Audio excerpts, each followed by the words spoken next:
Hello केटाहरू, आज भोलि चाहिँ नेपालको सिरिपेज 3 चलिरहेको रहेछ। केटाहरू सबैजना गएर रमाइलो गरिरहेको हुन्छ है। तर बवाल गर्नुपर्छ केटा, गर्दै रहेको होइन। जोसँग पैसा अनि जोसँग माया सपोर्ट दिने मान्छे छ त्यसले गर्ने हो कि सङ्घर्ष त्यसले गर्ने हो कि हामी जस्तोको केही कामै छैन। हामी गर्न त गरिरहेको सङ्घर्ष है, तर बिस्तारै हुन्छ। हामीहरू काम छ र जो मान्छे अब तिमीहरूलाई माया गर्ने अनि तिमीहरूलाई साथ दिने, जब तिमीहरूसँग पैसा छ नि तिमीहरूलाई हो कि सबैभन्दा राम्रो हुने होइन, छिटो सफल हुने तिमीहरू जस्तो मान्छे हो। हामी जस्तोको त कुनै काम छैन क्या। कसम यो मलाई यस्तो यस्तो भिडियो बनाएर हाल्दा यो कुनै मेरो जरुरत छैन होइन। म बोलिदिन्छु, म प्याच्चा लगाएर होइन, कसैले पिर पनि लाग्न सक्छ, तर त्यस्तो होइन कि। तर सबैजनाले सुन्नु, राम्रो छ भने छ होइन। जिन्दगीमा पैसा चाहिँदो रहेछ सबैलाई आफ्नो बनाउन, केही हो पैसा। अनि म पनि एउटा म्युजिक रेकर्ड गर्नको लागि यत्रो होइन, अहिले चाहिँ म इन्डियामा छु, एउटा म्युजिक रेकर्ड गर्नको लागि आएको मान्छे हो।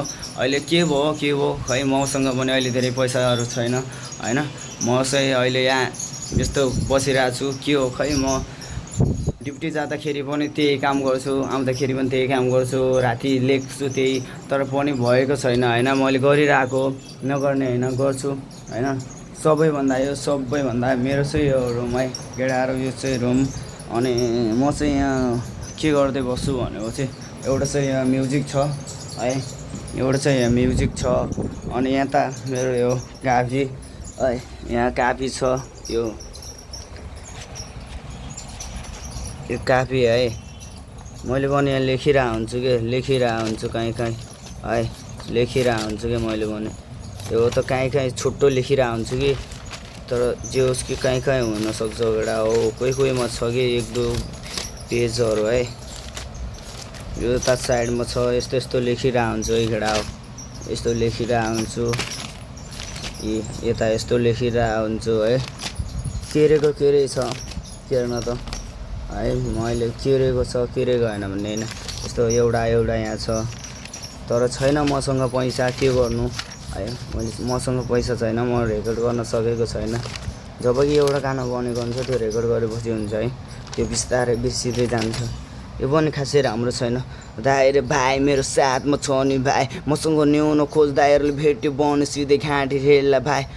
भनेको कुरा त मान्न भाइ, मसँग जुन्नु बन्द अगाडि 10वटी सोचे हुन्छ। यस्तो के होइन, लेखिरहेको हुन्छु म पनि हल्का मिलाउँदै, त्यसलाई मिलाउँदै जान्थेँ है केटाहरू। यस्तै हो, म चाहिँ यस्तै हो केटाहरू। सबैजनाले मलाई चाहिँ माया देखाउनु, सब्सक्राइब गर्न चाहिँ नभुल्नु होला। सबैजनाले माया चाहिँ देखाउनु होला। म चाहिँ गर्दैछु सङ्घर्ष, सबैजना गर्दै राख्नु। कसको सपना छ यस्तै बन्ने है, सबैजनाले गर्दै राख्नु। कसैले केही भन्ला, कसैले होइन तँलाई नराम्रो, त्यो काम राम्रो होइन नराम्रो भन्छ है, धेरै मान्छेले भन्छ। मैले पनि सुनेको, मैले पनि भोगेको हो, त्यही भएर मैले पनि है यो भिडियो बनाएको। सबैजनाले अब एउटा हुन्छ नि मान्छेको इच्छा चाहना, त्यो गर्न चाहेको हुन्छ, त्यसले अर्कोले बिगार्दै जान्छ क्या। जब कि राम्रो काम कहिले पनि सिकाउँदैन कसैले है, नराम्रो काम मात्र सिकाउँछ। राम्रो काम सिकाउने भए अहिले जिन्दगीमा कोही छैन केटा हो, कोही छैन त्यहाँ। कसम भने म पनि स्वार्थको लागि गर्ने रहेछु भन्ने थाहा हुन्छ कि। किनकि मैले यस्तै गरेँ होइन, मैले यस्तै बोलेँ, अर्कोले पनि त्यस्तै बोल्दा खोज्छ, अर्कोले पनि त्यस्तै बोल्छ, कमेन्ट गाली खाने होइन। मैले कसैलाई डिस पनि हान्दैन, कसैलाई केही पनि गर्दैन। मैले आफ्नो मनको भावनाहरू के छ त्यही केर्छु गाना है, मैले त्यही केर्छु। मलाई थाहा छैन कि म कहाँसम्म पुग्छु, म के गर्दैछु, मलाई मात्र थाहा छ कि। मैले गर्छु सङ्घर्ष, म कहाँसम्म पुग्छु त्यो मलाई पनि थाहा छैन। गर्दैछु सङ्घर्ष। यदि सबैजनाले माया अनि सपोर्ट देखाउनु भयो भने म पनि केही गर्छु केटा हो है। सबैजनाले माया चाहिँ देखाउनु होला मलाई। एउटा सङ्गीत के हो भन्दाखेरि आमा बाउको माया बुझ, अरू त यस्तै हो। संसार यो स्वार्थी दुनियाँको पछि परिस बने, आफ्नो जिन्दगी हुन्छ खरानी, त्यसैले भर नपर कसैको पनि है, कसैको पनि भर नपर। कसैलाई कर गर्नु छैन, मायामा डुबेर त्यही अन्ध भई बस्नु छैन। जिन्दगी भन्या बुझेँ मैले पनि, धेरै अन्धकार दुनियाँभित्र म तेरो पीडा सुन्दै म बस्दिनँ। अब थाकिसकेँ म कहिले हार मान्दिनँ, म मान्छे एक्लै पागल भइसकेँ जब तैँले छाडेर गइस्। तेरो याद आउन थाल्यो, मैले साँचो माया गरेको थिएँ, आज त्यो साँचो माया पनि टुट्यो।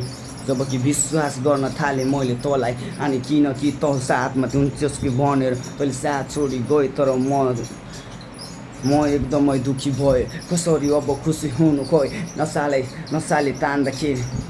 नसाले तान्न थाले खै किन हो मेरो दिमागमा अलिअलि भएको पनि त्यो सकिसक्यो अब नि चाहिँदैन तेरो साथ तैँले नि छाडी गयो अब तेरो होइन खास मान्छे त म पनि राम्रै हो राम्रो बन्न खोजेकै हो तर खै किन हो सबैजनाले बिगाडिरहेको मलाई मार्न खोजेको अब आइज मसँग भेट्छस् भने सिङ्गल म पनि भेटिदिन्छु तँ जस्तो झारेपातहरू जतिजना आए पनि लाखौँको भिड मसँग छ बाबु यहाँ पछाडि पढिरहेको छ तेर्सो बाल्दिन म पनि छाडिदिन्छु केही गर्ने आँट छ अघि बढ्छु म अनि केही गरेर म अघि बढ्छु मसँग खुट्टा तान्ने मान्छेको खाँचो धेरै छ किनकि खुट्टा तान्ने मान्छे भने अघि जान मनै लाग्दैन बुझिस् कि मैले के भने के तैँले बुझिनस् मैले गफ फाने जस्तो लाग्छ तँलाई पनि यो कुरामा तँलाई ऱ्याप हान्न सिकाएको मैले पनि त अब मलाई मेरो ऱ्याप सुनेर त फ्यान भएको मेरो ऱ्यापको लिरिक्स चोरेर त आफूलाई सुपरम्यान ठानेको भाइ तेरो यस्तो कुरा सुन्दा मेरो गिदीमा धेरै आयो तागत त बल्ल मान्छे भएर हिँड्न खोजेको थिएस् म त्यतिखेर सुपरस्टार बनि उडिरहेको माथि अब कसैको पनि बाल छैन किनकि म आज भोलि एक्लै हिँड्ने गर्छु यो अधार कोठाभित्र पनि एक्लै तडपेर बस्छु किन गाछा कोठी अनि सामान पान मालिक पनि हान्न थाले के भयो मेरो दिमागमा विभिन्न खालको प्रश्न आइरहेको छ आज भोलि सक्दिनँ म कसैको पनि माया बुझ्न छाडेर गए सबैजनाले मलाई बिचमा मार्न खै केही भएको छ सबैले छाडी गयो यही हो केटा होइन मैले पनि फ्री स्टाइल मानेको त्यस्तो माइन्ड लिनु पर्दैन कहाँ शब्दहरू मिलेको छ केटाहरू सबजनाले हेरेर कमेन्ट चाहिँ माया चाहिँ देखाउनु होला है यो भिडियो अपलोड हुँदा के हुन्छ भनेपछि मैले यो कुनै अरूको जस्तै एडिट गरेर यताउता होइन मनको भावनाहरू बोक्ने मान्छे हो कसैले यो एडिट गरेर राम्रो कन्टेन्ट राम्रो कुराहरू बनाएर हाल्छ है त्यस्तो होइन कि म एउटा यो हुन्छ नि ऱ्यापर मान्छेको यो चाहना चाहिँ हो क्या है त केटा हो सब्सक्राइब गर्न चाहिँ नभुल्नु होला है।